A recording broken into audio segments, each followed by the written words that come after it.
Good afternoon, vinyl community. Well, we're just in the middle of a torrential rainstorm here.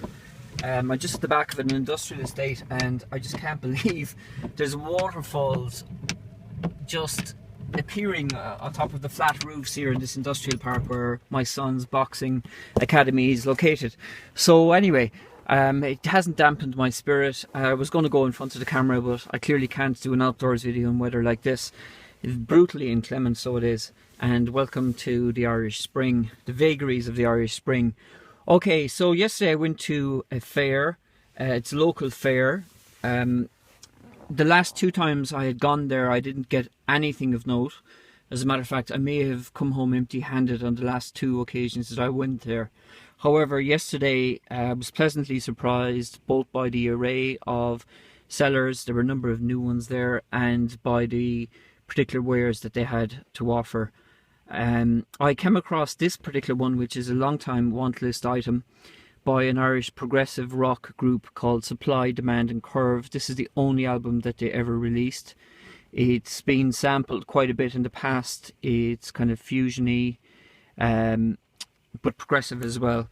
This is on the Mulligan label, and I came across actually two copies of this yesterday. One of them was sealed and obviously outside of my target. The amount of money I would be prepared to pay ordinarily for a release of this stature. So it was produced and recorded in Ireland, engineered by Donal Lunny, who of Planxty fame. But there is no, that's where the association with Planxty ends. There is no folk aspect to this sound at all. This is a four-piece with Moog, cello, Fender Rhodes, etc. So it's at its heart, it's a progressive album, but very fusionally as well, featuring multiple spelling mistakes, particularly acoustic with the double C.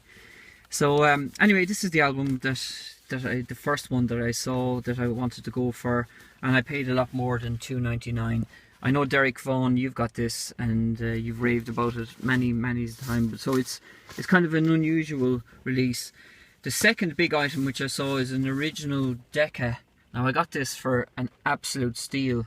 I got this for €25 only, and it's Davy Graham's, I think it may be his second release. It's called Midnight Man, and this is on Decca. So Davy Graham, obviously the legendary fingerpicker, bluesy, country folk guitarist from the UK, but of course his range of skills go far more than those particular influences.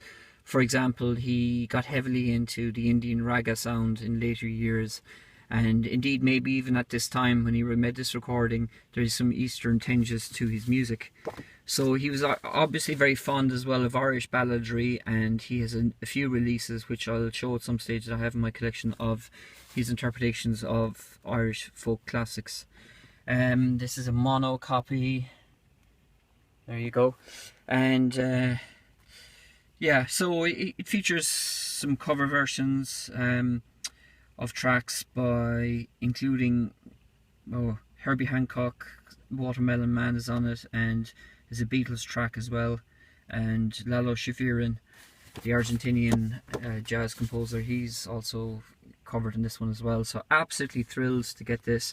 The seller who had this for me is a guy from Longford. He predominantly sells on the internet, but he always comes down to the Limerick fairs, and I've given him a good bit of business over the years. I did ask him about maybe 5 years ago to find some Davy Graham stuff for me, and about a year ago he intimated to me that he had found one, but he kept on forgetting to bring it down at subsequent fairs. So when he approached me yesterday and told me that he had it, I almost didn't believe him at the start. So that's a wonderful album to get, and I'm absolutely thrilled that I finally have an original Decca Davy Graham piece in my collection. Okay, moving on. This one I got for a ridiculously low price as well. Now, I have never seen this one before in the wild. Now, it's not a rare album, but nonetheless I never see it around in comparison to its sister pieces, which is 801 Live and oh god, what's the other one called? The Quiet Sun album. And this is indeed a mixture of Quiet Sun and Roxy music.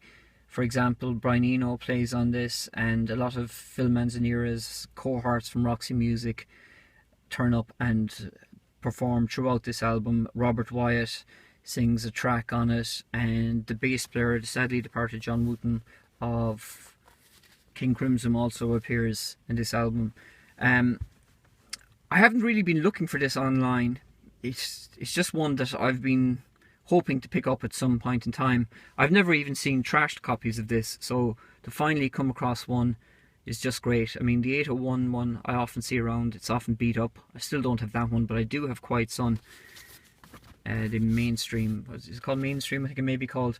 But shocking features, shockingly ill-advised costume there, which is customised Phil Manzanira label. Phil Manzanira, of course, was a guitarist in Roxy Music and also obviously in Quiet Sun. Very underrated guitarist. The track listing here features the opening track Frontera, which is sung in Spanish by Robert Wyatt. Diamond Head is a tremendous driving instrumental, and there's some hammy Brian Eno vocals on some tracks here. You know, he's got that real nonchalant, flat, wooden voice, but it blends itself to the playfulness of the tunes here. There's a lot of instrumentals on here. Very impressed with this album. A range of singers as well. John Wetton sings with a duet with a lady on this called Doreen Chanter, who I've never heard of before. Ian MacDonald has a spin on bagpipes. Manzanira plays a whole range of stringed instruments. Robert Wyatt does vocals, as I said, and Bill McCormack does vocals. So very strong album, very, very strong, with significant Latin tinges to it as well. So that's Phil Manzanira's Diamond Head. Okay, now filling in some gaps, a number of folky albums come up here. This one, Bert Jansch's Heartbreak, I've been missing. I never come across a decent copy of this. It always ends up being thrashed. This is the original logo copy, featuring him with Albert Lee on acoustic and electric guitar. May have been recorded in the US, I think, from memory. Jennifer Warnes helps out on the track here. Features Blackwater Side. There's about 15 different versions of that track throughout Bert Jansch's canon. This has recently been reissued as well, but I'm glad to find an original copy of this. I'm only missing one of his albums now to complete the sequence of releases that he had right up to 2000 and up to the Black Swan. I've got everything.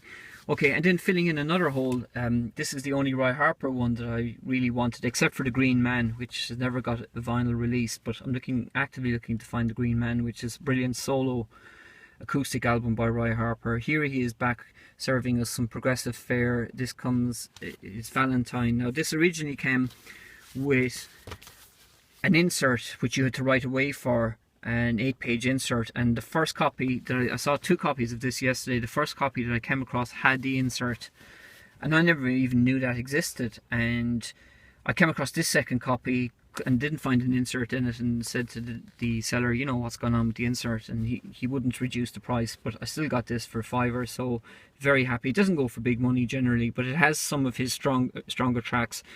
North Country Girl, obviously, and in particular 12 Hours of Sunset, which is just one of his most astonishing tracks. Jimmy Page plays on this as well. And yeah, so finally delighted to pick up a copy of this. This one is not rare either, but when you do find it, it's either got a really crappy disc or a rubbish sleeve, and this one is perfect on both counts. Okay, so 2 more folk releases. Now I have to say that the fair in Limerick is probably the best in Ireland in terms of, if you're looking for folk music, just the sellers that turn up here, they always bring their folk boxes with them. And from the same seller as I got the Roy Harper one, I was delighted to pick up John Martin's debut. This is not an original island, but it's a Pink Rim island. It's monocopy, so it's a very early issue one. It's London Conversation, and this is a solo acoustic work by him. It features a cover version of Dylan's Don't Think Twice, It's Alright, and I believe that one of these tracks was released, maybe the title track was released on Record Store Day last year as a single. Okay, another Pink Rim Island by John Martin, and this is the Tumbler. And oops, let me just get this out if I can. Stubborn old yoke. Again, I believe this is a Pink Rim. Oh no, this one isn't. This one is the later blue label. So this one isn't a solo album at all. There's drums in this, and there's a second guitarist and some flute. The Tumbler, the opening track, is the one here that I'm most familiar with, Sing a Song of Summer. Okay, so like that kind of finishes off my John Martin stuff as well. They were the only two releases that I was missing by him from his early works. Just want to show you guys the other John Martin one. I should have done this earlier, but that's the Pink Rim label. Sorry for the rubbish handiwork here as well. Okay, then to round things off, I found some Krautrock releases. This one is an original on the Or label from 1970, and it features this horrific dumplings artwork. My god, I mean, talk about, ugh, that looks so rich and disgusting. Orange, Diana, you're going to have to help me with this. Orange Mouse, subtitled New Pop Music from Germany. And what they've got here dished up for us is a comp of various artists' work on the Or label. So you got Amandul, you got Flo de Cologne, Embryo, my favourite krautrock group of all, Witthöster and Westrup, Limbus, who are very rare, very hard to find, and Nexus Quam features a selection from their Osmos album, and Tangerine Dream is a selection from Electronic Relaxation, and the Guru Guru selection is a selection track from UFO, if I remember correctly. So this is a double album, and yeah, it features the Amandul track is a single that was never on any album, I believe. The Embryo track is from Opal. So it's basically the debut albums of a lot of the krautrock groups on the Or label. Well, some of them are compiled in this, and this was a steal. This was €10 for that double album. And then the same seller also had this one, Kran and the Nogger. They're a German krautrock group with very significant Turkish leanings. I think this may be their debut. It's either this or Med in Winthrop. So I have Med in Winthrop. Now this is not an original. This is on the Gull label. And I pick up anything that I see on Gull. Kran also released the live album on the live double, also appeared on that Gull label. Excuse me, I've got indigestion. Fantastic group. Anything I hear by these guys is just superb, and they have to be probably the skinniest group ever. Check out those four emaciated figures. But there's nothing pasty about the music at all. Just very muscular krautrock with Turkish leanings.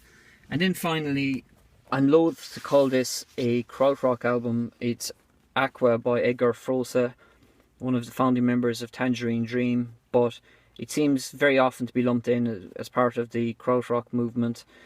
This is progressive electronic. It's not really krautrock. It's more like ambient mellotron music.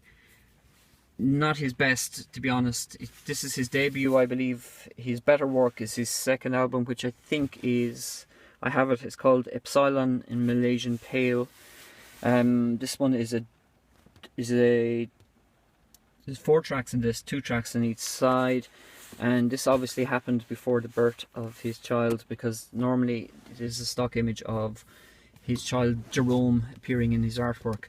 So this one, I don't know, like I've come across it many times and I've never really felt impelled or compelled rather to pull the trigger on it, but I came across this one for €5. It's in absolutely stellar condition.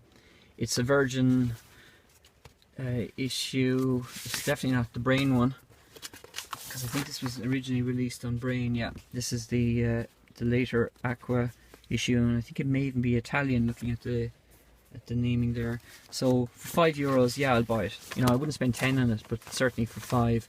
So again, floating floating ethereal music. It came out, I think, the same year as, what would it be, I think it came out the same year as Phaedra by Tangerine Dream. So he was just taking a sabbatical from Tangerine Dream at that time, but this is a far lesser effort than Phaedra. So that's it, VC. I see all the waterfalls here have abated, so I'm off, and I hope you guys enjoyed the update. And this was the 10 records that I bought at the fair yesterday.